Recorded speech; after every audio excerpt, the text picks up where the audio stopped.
दोस्तों, स्वागत है आपका पीसीएस हिंदी में। और आज हमारा जो टॉपिक स्टार्ट होगा वो है ज्योग्राफी, भारत का भूगोल।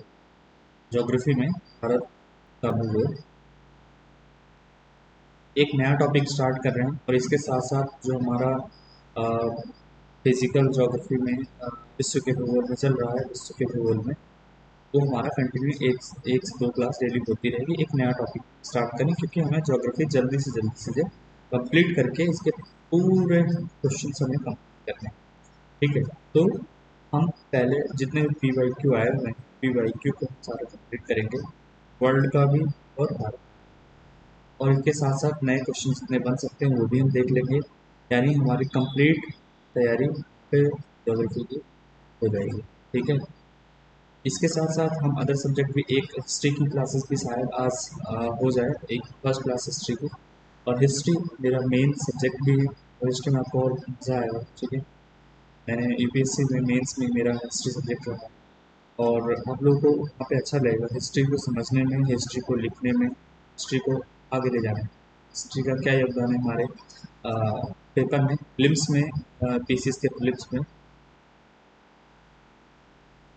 कितने, लगभग 20+ हर बार क्वेश्चन आते ही आते हैं। तो आप मैक्सिमम टारगेट रखिए 15+ आपके मार्क्स सही हैं। मैं 100% बोलता हूँ सही, तो 15 से ज़्यादा मार्क्स ही आपके सही होंगे। और रही ज्योग्राफी में, ज्योग्राफी में जो ज्योग्राफी और इन्वायरमेंट मिला के 35 के अराउंड क्वेश्चन आते हैं, 35 के अराउंड, 30+ जो क्वेश्चन एक मोटा मोटा मान लिया, आपके लगभग 25+ क्वेश्चन आपके सही हैं। एक मैं एवरेज लगा के चलूँ अगर आप से तैयारी। ठीक है, हिस्ट्री क्लास होगी, हिस्ट्री को हम बिल्कुल स्टार्टिंग से लेके आएंगे, लेकिन साथ ही साथ आगे हम इसको, हालांकि मैं तो हिस्ट्री को पहले मॉडर्न हिस्ट्री से पढ़ा था, लेकिन मॉडर्न हिस्ट्री को थोड़ा एक बैकग्राउंड बनाने के लिए शुरू से पढ़ना पड़ेगा, कि ज़्यादातर क्वेश्चन जो मॉडर्न हिस्ट्री से ज़्यादा आते हैं, और हम इसलिए मॉडर्न हिस्ट्री को ज़्यादा फोकस करेंगे। इधर की हिस्ट्री को फोकस करेंगे बट थोड़ा जल्दी।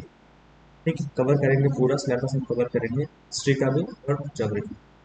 तो पहले हम ज्योग्राफी, आज हमारा जो टॉपिक है भारत का भूगोल, इंडियन ज्योग्राफी, और बेसिकली इसके बारे में थोड़ा सा इंट्रो वीडियो है, तो इसके बारे में जानते हैं इंट्रो वीडियो में। ठीक है, ये सब कंप्लीट होने के बाद यूपी स्पेशल और साइंस, मैं सोच रहा था कि साइंस करा दूँ, साइंस को समझा दूँ। जो का बैकग्राउंड साइंस नहीं, उनको बहुत अच्छे समझ में आएगा। साइंस में हिस्ट्री, सॉरी, फिजिक्स, केमिस्ट्री और बायो के क्वेश्चन जो आते हैं वो आप नॉर्मली हो सकता है पूरे में से पूरे कर जाएं, ऐसा हम पढ़ेंगे। ठीक है, कोशिश ये करेंगे कि जितने भी बच्चे हैं वो कंप्लीट कर लो, और जो भी मेरे पास नोट्स हैं वो आपको कंप्लीट फॉर्म में दे दिया जाएगा, आप उसी से आपका काम हो जाएगा। मैंने आपको पहले बोला था कि लूसेंट, इसकी साइंस अगर आप खाली पढ़ ली जाए ना, और पी वाई क्यू कर लिया जाए, आपके लगभग लगभग 80% से ज़्यादा क्वेश्चन आप हो जाएंगे। तो साइंस को मैं एक अलग तरीके से पढ़ाऊँगा, आपको समझ में आएगा साइंस को, जो बच्चे जिनको प्रॉब्लम्स होती हैं साइंस में वो सॉल्व हो जाएंगे सारी की सारी। ठीक है, चलो अब हम स्टार्ट करते हैं इंडियन ज्योग्राफी। चलिए, और आगे बढ़ने से पहले मैं एक चीज़ बोल दूँ आप लोगों से, कि जिन लोगों ने भी चैनल को सब्सक्राइब नहीं किया है, कृपया सब्सक्राइब करने की कोशिश करें। ठीक है, और जितना चैनल आगे ग्रो होगा आपको सारे कंटेंट अवेलेबल हो जाएंगे विद करंट अफेयर्स के नोट्स पे वर्क चल रहा है। ठीक है, तो अभी जनवरी का कंप्लीट हो रहा है, तो आपको जनवरी का कम, इस पर मैं जनवरी का लीड डाल दूंगा, जनवरी का रिवाइज भी पूरा का पूरा करंट अफेयर्स करा दूंगा। ठीक है, तो करंट अफेयर के लिए निश्चिंत रहिए, पहले जनवरी से स्टार्ट करेंगे। ऐसे तो मैं सोच रहा था मार्च से स्टार्ट करें, बट जनवरी से स्टार्ट करें। चलिए, इतनी बहुत ज़्यादा बकवास हो गई है, तो हम स्टार्ट करते हैं। ठीक है, तो आज हम बात करेंगे भारत के बारे, थोड़ा थोड़ा सा लंबा वीडियो हो गया है, और लेट अस स्टार्ट। भारत के बारे में जानते हैं थोड़ा सा बेसिक समझते हैं, क्योंकि जो इंडियन ज्योग्राफी है ना, वो मैप पे ही हो जाएगी, मैप पे ही पूरी हो जाएगी, इसलिए मैंने मैप हर जगह लगा रखा है। थोड़ा सा पढ़ेंगे और मैप पे सारी चीज़ें देख लेंगे। मैप, ज्योग्राफी, भूगोल जो है ना मैप पे बेस्ड है, इसलिए ज्योग्राफी को आपको ये समझने में बहुत मजा आएगा, ये पूरे मैप पे है, आपको अच्छे से समझ में आएगा। चलिए, तो ये कुछ चीज़ें हैं बेसिक, उसको पहले देख लेते हैं कि भारत का नामकरण कैसे हुआ। आप सभी ने जो कथाएं सुनी होंगी, कहानियां सुनी होंगी, का एक नाम आता है कि इसको मतलब इस सबसे पहले तो भारत का जो भारत नाम पड़ा, भारत के नाम पर पड़ा, ऐसा ही सुनते हैं। ठीक है। बट एक चीज़ और, उप महाद्वीप के रूप में भी जाना जाता है। क्यों? क्योंकि भारत का जो आकार है ये ना, ये काफ़ी विशाल है। ठीक है। काफ़ी विशाल है, इसलिए भारत को एक उप महाद्वीप की भी संज्ञा दी जाती है, उप महाद्वीप की जाता है। ठीक है, उप महाद्वीप। इसके बाद हम बढ़ेंगे। प्राचीन नाम इसके कई सारे नाम है। आर्यावर्त मतलब आर्यों के निवास स्थान सिंधु घाटी रहा है, उसके नाम पर भी। राजा भरत के नाम पर। पौराणिक कथाओं में एक ऋषभदेव जो जैन तीर्थंकर है, उनके बड़े पुत्र भरत के नाम पर भी इसका नाम क्या पड़ा है? भारत पड़ा है। ठीक है। तो ये सब पौराणिक कथाएं हैं, ये सब बेसिक चीजें हैं, ये आपको याद होनी चाहिए। तो विशालता के आधार पर उपमहाद्वीप भी कहा गया है। द्वीप क्या होते हैं? ऐसा क्षेत्र, ऐसा मतलब ऐसी भूमि जो चारों तरफ जल से घिरी हो, द्वीप कहलाती है। ठीक है। उपमहाद्वीप में तीन ओर से जल से घिरा। ठीक। विशालता के आधार पर ये सब चीजें। ठीक। अब हम देखते हैं कि पारसी प्रभाव क्या रहा है। अ, जो पारसी लोग पहले, ईरानी जो प्रभाव रहा है, या पारसी लोग सबसे पहले सिंधु घाटी के रास्ते भारत में इन्होंने प्रवेश किया था और इंडिया शब्द ले। इंडिया कहाँ से? इंडस नदी से ही इंडिया आया है। इंडस नदी से ही इंडस आया है। ठीक है। और जेम्स अलेक्जेंडर के अनुसार हिंदू शब्द जो ये हिंदू शब्द इंडू इंडस से आया, से इंडिया। ठीक है। तो यही तोड़ते तोड़ते यहाँ पे इंडस से इंडिया बन गया है। ठीक है, अलेक्जेंडर ने कहा है।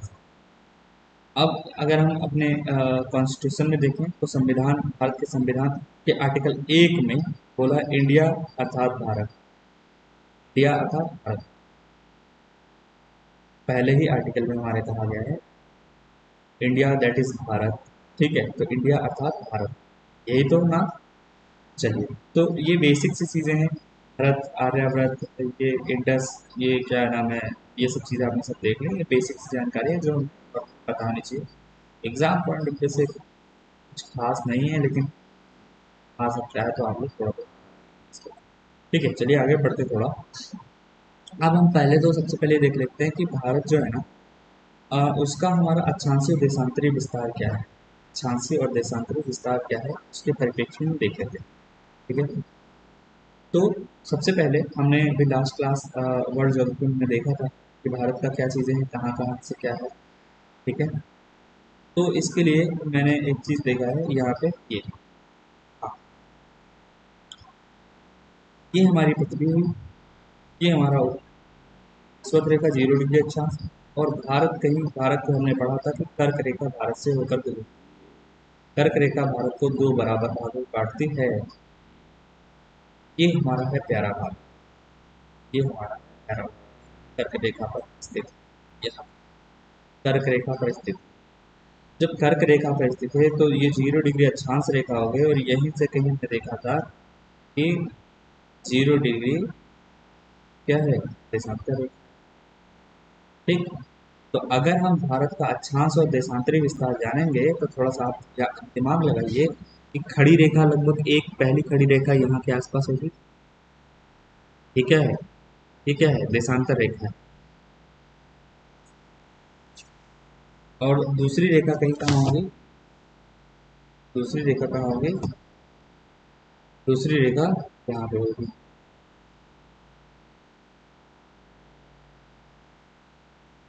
ठीक है, दूसरी रेखा यहाँ पे होगी। तो इसको हम कोई नाम तो देंगे। अब हमारे भारत की ग्लोब पे स्थिति क्या है वो भी तो हमें पता होना चाहिए। और एक रेखा ऐसे खींचेगी, अभी मैं सिर्फ बेसिक तौर पर समझा रहा हूँ। एक रेखा कहीं ऐसे खींची होगी, कैसे? ऐसे। और कहीं ये ऐसे होगी। यानी कुल मिला के जो भारत की स्थिति इन अक्षांश और देशांतर रेखाओं के मध्य में होगी। ठीक है। तो यही हमारे पास भारत का अक्षांश और देशांतरी विस्तार क्या है, ये है। ये जो कोना पकड़ लेंगे हम, इस तरह से बना देंगे, जो ये वाला हिस्सा है, तो ये इसको हमने एक नाम दे दिया है। ये कितना है? 68 डिग्री 7 मिनट। पूर्वी देशांतर से 97 डिग्री 25 मिनट, यानी ये वाला, ये जो पोर्शन है अगर मैं इंडिया में देखूँ तो ये वाला जो हिस्सा है ये यहाँ से, ठीक है। अब मैं इसको इंडिया में लेता हूँ, हमारा जो भारत, प्यारा भारत, वो उत्तरी गोलार्ध में स्थित, कौन से गोलार्ध में है? ये दक्षिणी गोलार्ध हो गया, ये ऊपर वाला उत्तरी गोलार्ध हो गया, ये उत्तरी गोलार्ध हो गया, ये उत्तरी गोलार्ध, और ये दक्षिणी गोलार्ध। तो हमारा किस में स्थित है? उत्तरी गोलार्ध में स्थित है, ठीक है। और उत्तर में देशांतर, ये देशांतर रेखा किस में, एक देशांतर रेखा 0 डिग्री देशांतर रेखा किस में? पूर्व में स्थित है, तो ये पूर्वी देशांतर रेखा के अंदर, ठीक है। तो क्या बोला है?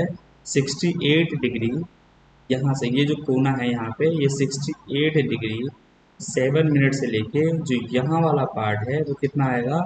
97 डिग्री 25 मिनट्स के बीच में, पूर्वी देशांतर के बीच में स्थित है। अब हम अक्षांश रेखा, ये वाला पार्ट देख लें, ये देशांतर रेखा, सॉरी अक्षांश रेखा, अक्षांश रेखा अक्ष के समांतर है, मतलब भूमध्य रेखा के समांतर। तो कहाँ है? यहाँ पे होगा 0 डिग्री, 0 से ऊपर बढ़ेंगे थोड़ा नंबर बढ़ेंगे, तो क्या है?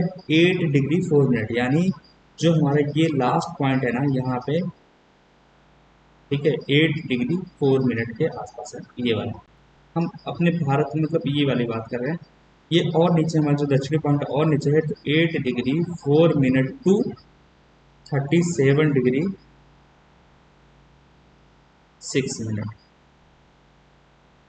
के मध्य में स्थित है ये वाला, ये वाला, ये हम अगर ऐसे मिला दें तो इसके मध्य में हमारा भारत स्थित है। कितना है? 97 degree 25 minute, 37 degree 6 minute to 8 degree 4 minute.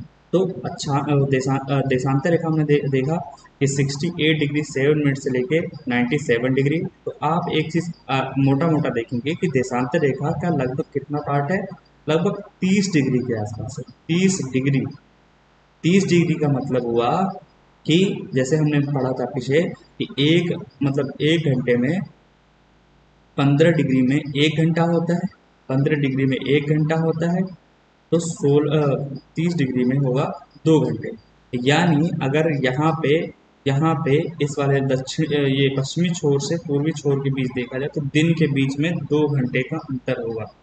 Means अगर यहाँ पे सुबह के 9 बज रहे होंगे या यहाँ पे 11 बजे, यहाँ एक एक मोटा मोटा ये लेते हैं कि अगर यहाँ 11 बजे का यहाँ पे ऐसे देखूं कि अगर यहाँ पे 11 बज रहे होंगे, ठीक है, 11 बज रहे होंगे सुबह के AM के, तो यहाँ पे भी 11 ही बज रहे होंगे, लेकिन यहाँ पे क्या हो जाएगी? दोपहर हो जाएगी, दोपहर हो जाएगी। 11 बजे का 2 घंटे का अंतर, 11 2 1, मतलब दोपहर जैसा फील होगा यहाँ पे, ठीक है, दोपहर जैसा फील होगा। अगर यहाँ पे 11 का सुबह बज रहा होगा तो यहाँ पे दोपहर जैसा फील, यानी 1 बजे जैसा फील हो रहा होगा यहाँ, ठीक हो गया।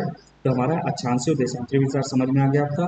देशांतरी विस्तार कितना है? 68 डिग्री 7 मिनट पूर्व से 97 डिग्री 25 मिनट पूर्व अरुणाचल प्रदेश तक है, क्या? देशांतर रेखा के बीच में है। और पड़ी रेखा मतलब अक्षांशीय रेखाएं जो हैं, अक्षांशीय रेखाएं जो हैं कहाँ से हैं? 8 डिग्री 4 मिनट उत्तर, उत्तर का मतलब ये उत्तरी गोलार्ध में है, उत्तरी गोलार्ध में, इसके उत्तर का उत्तर, उत्तर कन्याकुमारी, यानी कन्याकुमारी से लेके 37 डिग्री 6 मिनट उत्तर लद्दाख तक स्थित है, जो हमारा लद्दाख पार्ट है, यानी हम ये वाले पार्ट तक स्थित है। तो हमने देख लिया अक्षांशीय देशांतरी विस्तार क्या है, 68 degree 7 minute to 97 degree 25 minutes, ये ये देशांतरी विस्तार है। और अक्षांशीय विस्तार कितना? 8 डिग्री 4 मिनट से 37 डिग्री 6 मिनट। अब ये 7 6 याद करना, 6 7 3, 6 7 3 4 8, ऐसे याद करो, 6 से 7, 4 से 8, ये क्या है? ये अक्षांशीय विस्तार है। और यहाँ पे 68 7 8, और यहाँ पे ये तो 25 7, मतलब 5 7, ऐसे मतलब थोड़ा सा दिमाग लगाओ। 68 के साथ 97 और 8 के साथ 37 है, 68 के साथ 97 और 8 के साथ 37 है। क्लियर है सेट? तो हमने भारत की स्थिति देख ली, ग्लोब में क्या है? उत्तरी गोलार्ध में स्थित है। अक्षांशीय देशांतरी विस्तार भी हमने देख लिया। अब भारत के मिड पॉइंट से होकर कर्क रेखा गुजरती, भारत के मिड पॉइंट से होकर कर्क रेखा गुजरती, ठीक है। थोड़ा सा एक चीज और मैं यहाँ पे बता दूं कर्क रेखा जाने से पहले,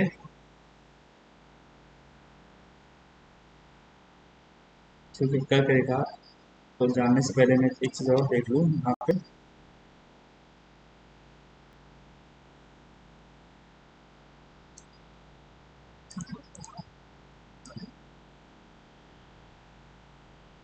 थोड़ा सा ये चीज़ें भी हम देख लेते हैं।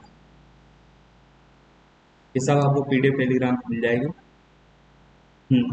कर्क रेखा के बारे में जान लेते हैं कि भारत से एक चीज़ और यहाँ पे देख लेते हैं। ये चीज़, हाँ, उत्तरी और दक्षिणी बिंदु क्या है। ये मान लीजिए हमारा भारत हो गया। थोड़ा सा मैप बनाना सीखे आप लोग। ऐसे ऐसे रफली मैप बनाना है।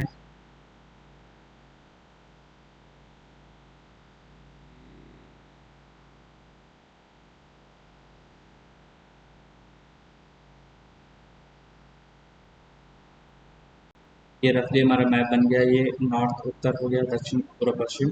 तो भारत की अगर हम ऐसे देखें, ये जो लंबाई है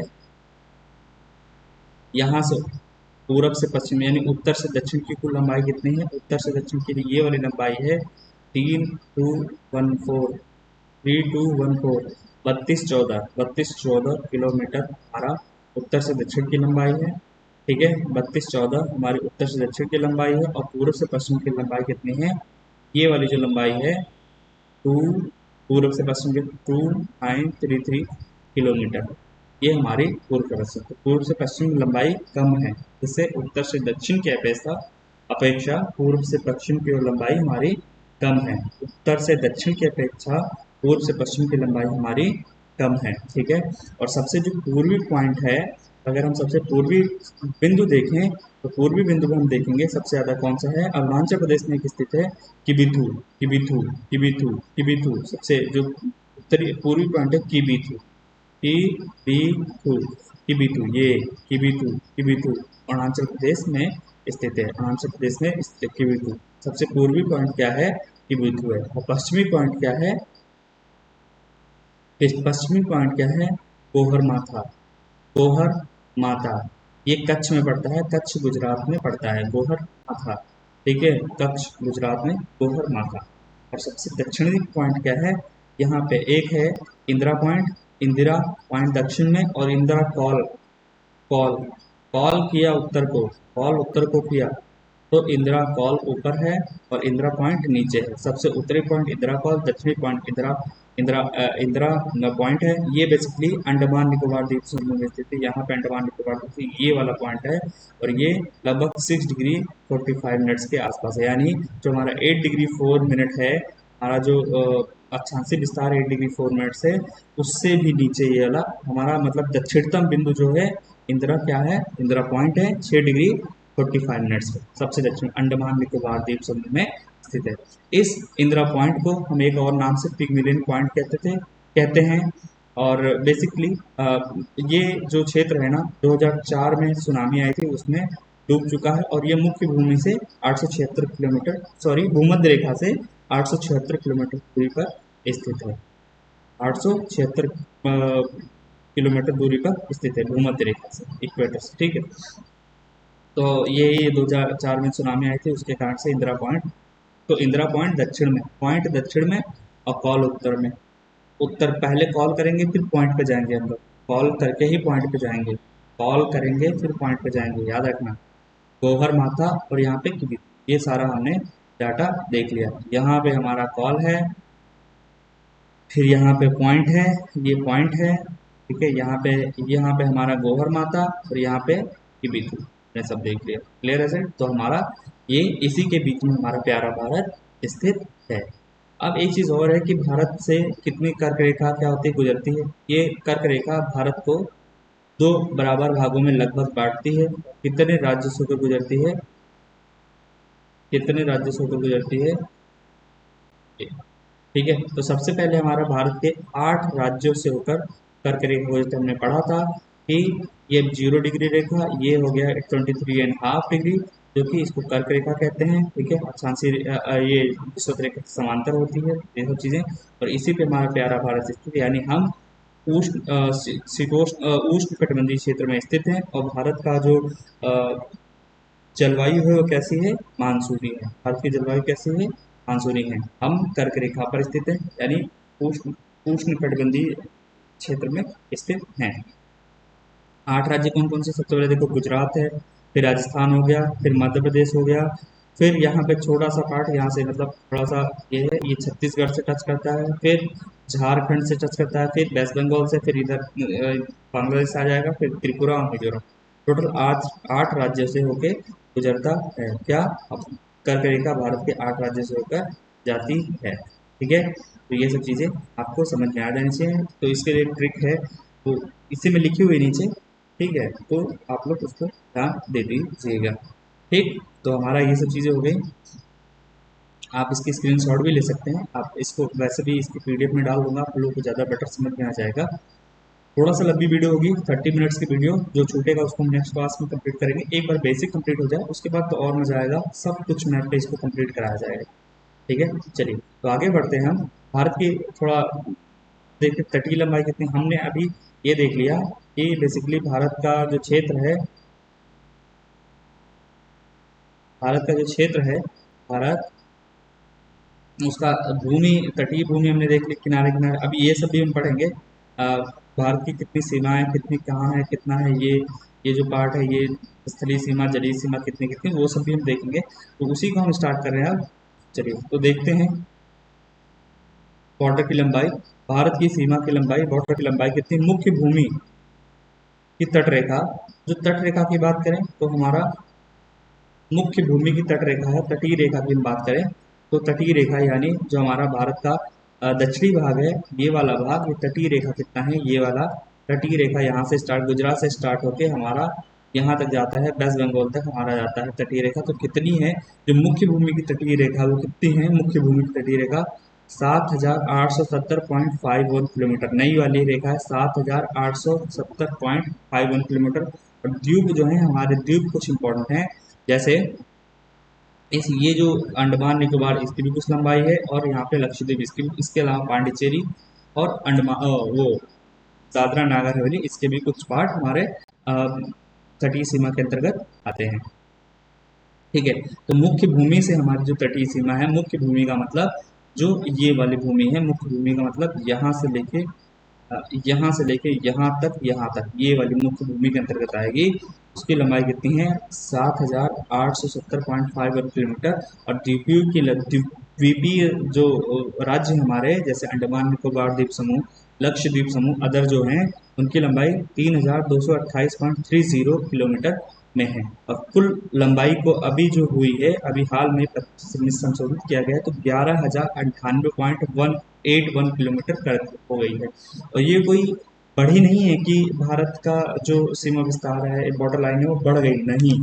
एक्चुअली क्या हुआ है, हमने इसको जो मेजरमेंट किया है, इसको नई तकनीकों के आधार पर, सैटेलाइट और अन्य चीज़ों का प्रयोग करके हमने इसको ड्रोन मैपिंग वगैरह ये सब चीज़ें करके, तो हमें पता चला कि नहीं, हमारी जो पहले लंबाई थी 75-16.6 किलोमीटर, उस वो नहीं है एक्चुअली। जब ये कहीं ऐसे ऐसे ऐसे ऐसे छोटे छोटे ये कटाव हो रखा है, तो इन सबको जब हमने सही से मेजरमेंट किया पूरा, तो हमारी लंबाई कुल 11,098.81 किलोमीटर हो गई है। 11,098, 11,098 याद रखना, 11, 9, 8, 8, 9, 11, ऐसे याद, 8, 9, 0, 11, 8, 9 के बाद क्या था, 10, 10 का जीरो ले लिया, एक कैरी बचा तो 11 हो गया।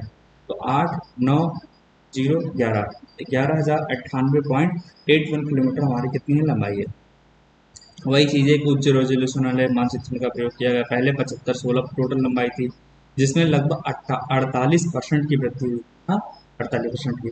तो पहले हमने एक चीज़ देखना है कि सबसे ज़्यादा कितना है मुख्य भूमि है, मुख्य भूमि से हमने देख लिया, द्वीपीय क्षेत्र और ऑफशोर द्वीपों की संख्या कितनी है। ऑफशोर द्वीपों की कुल संख्या 1298। ठीक है, ऑफशोर ऑफशोर द्वीपों की कुल संख्या कितनी है? 1298। द्वीप और द्वीप का है, द्वीप और द्वीपिकाएं तय है इस लेट्स क्या होती हैं।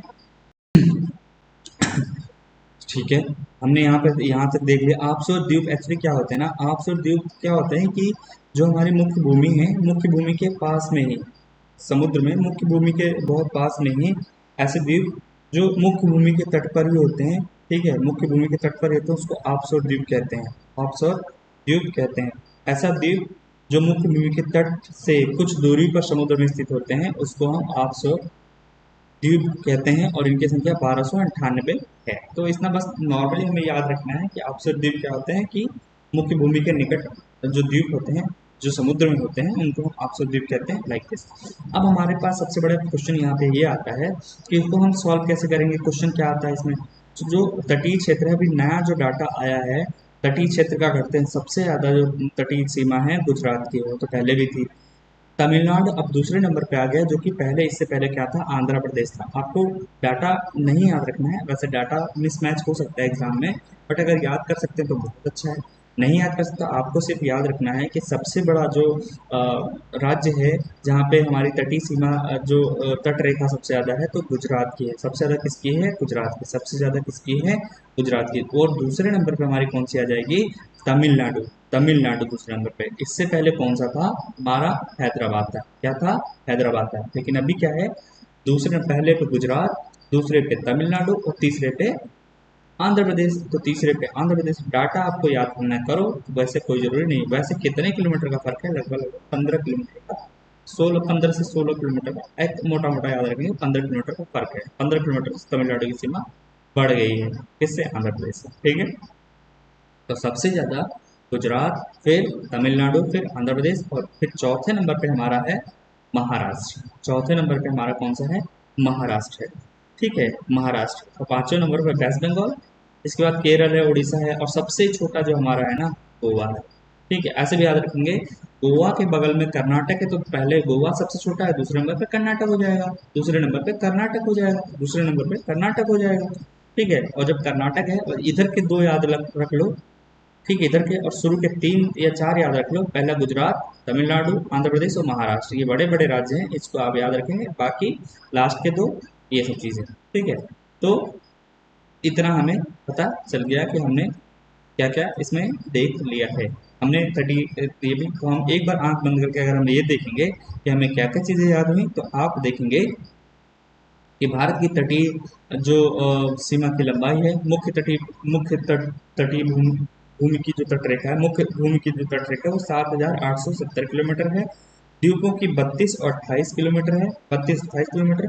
कुल है 1198 किलोमीटर कुल, और लगभग 48% की वृद्धि हुई है। सबसे ज़्यादा जो तटीय सीमा है वो गुजरात की है, दूसरे पे तमिलनाडु, तीसरे पे आंध्र प्रदेश और चौथे पे महाराष्ट्र है।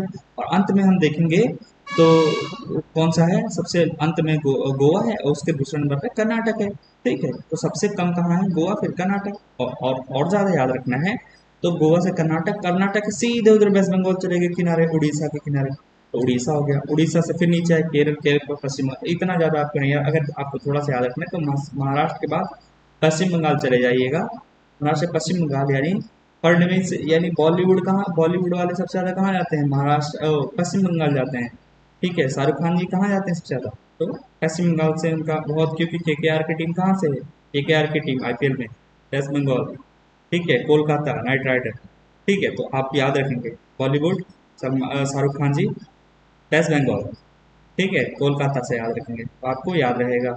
अब को केरल, उड़ीसा। ठीक है, केरल, उड़ीसा, केरल और उड़ीसा और सब कर्नाटक हो। आपको पता कितने राज्य हो गए, तो 1 2 3 4 5 6 7 8 9, तो हमारे 9 राज्य। और केंद्र शासित प्रदेश कितने हैं, 4 केंद्र शासित प्रदेश हैं जो हमारे तटीय सीमा से टच करते हैं। 4 केंद्र शासित प्रदेश हैं और 9 राज्य हैं, मुख्य 9 राज्य हैं और 4 केंद्र शासित प्रदेश। तो आपको याद हो गया होगा। ठीक है, और सबसे ज्यादा केंद्र शासित प्रदेश की जो है, केंद्र शासित प्रदेश सबसे ज्यादा कौन सा है जिसकी तटीय सीमा सबसे लंबी है, वो है अंडमान एंड निकोबार द्वीप समूह। दूसरे पे लक्षद्वीप। याद रखिएगा, इतना डाटा आपके पास होना चाहिए। अब ये कुछ इंपॉर्टेंट है, जैसे हम चैनल की बात करेंगे। चैनल आता है मैच करने के लिए, ये सब क्वेश्चन मैं आपको दिखा दूंगा। इसके बाद मैं जो ये पूर्व लोगों की वीडियो भी डाल दूंगा अपने चैनल पे, टेलीग्राम चैनल पे, तो आप वहां से भी इसको देख सकते हैं। ठीक है, एक काम करता हूँ, हम आज के लिए इतना ही रखते हैं। नेक्स्ट क्लास हम इसमें करेंगे ये महत्वपूर्ण चैनल और जल डब्ल्यू, ये सब पढ़ते हुए, ये सारी चीज़ें खत्म करते हुए, इसके साथ एक क्लास में हमारा इंट्रोडक्शन ये पूरा खत्म हो जाएगा। और ये हमारा हमसे 1 से 2 नंबर यहाँ से, 1 से 2 क्वेश्चन यहाँ से हमारा प्रीलिम्स में फिक्स हो जाएगा। ठीक है, तो आज के लिए हम इतना ही रखते हैं इस वीडियो की लेंथ। और आप लोगों को ये बता दूं कि आप लोगों की फिल्म्स की पूरी तैयारी यहाँ से हो जाएगी। और आप लोग ज़्यादा से ज़्यादा शेयर करिए, सब्सक्राइब करिए। इसके साथ थैंक यू सो मच। जय हिंद।